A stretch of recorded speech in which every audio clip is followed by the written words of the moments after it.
بسبب غلو الأسعار اللي عمالة ترفع معانا دي، قررت أعمله في البيت، والله العظيم أوفر وما شاء الله عمل لي كمية كتيرة جدا من مكونات بسيطة جدا هنشوفها مع بعض.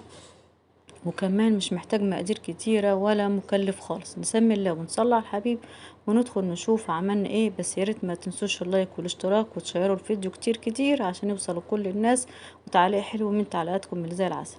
اول حاجة كده جبت معلقتين ونص كده من النشا. تمام. لو المعلقتين مليانين اللي هي معلقتين هرميين يبقى كفاية معلقتين. تمام. جبت عليهم كوباية من المية، هقلبهم الأول على البارد وبعدين برفعهم على النار مع التقليب المستمر لحد ما تقل معانا بالشكل اللي انتوا شايفينه ده. تمام. هسيبه يبرد معانا. اجيب بقى ايه الخلاط معانا او الكب، اي حاجة انت هتفرم فيها.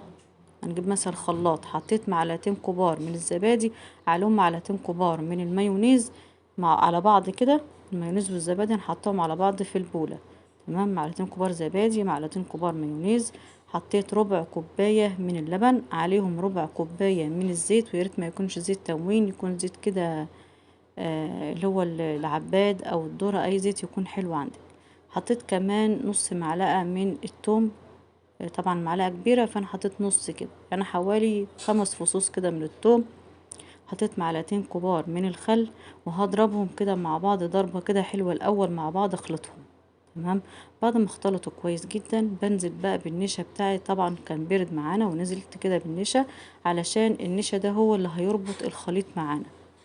طبعا دلوقتي انت عرفتوا انا بعمل ايه. فبدل ما تشتري، طبعا ولادك بيحبوا الحاجات دي والصوصات دي، تعملها في البيت والله اوفر. شوية دول ملالي البولة، يعني هيعملك برطمان. شوف انت بتجيبي التومية من السوبر ماركت، البرطمان بيبقى بقد ايه ومكلف جدا.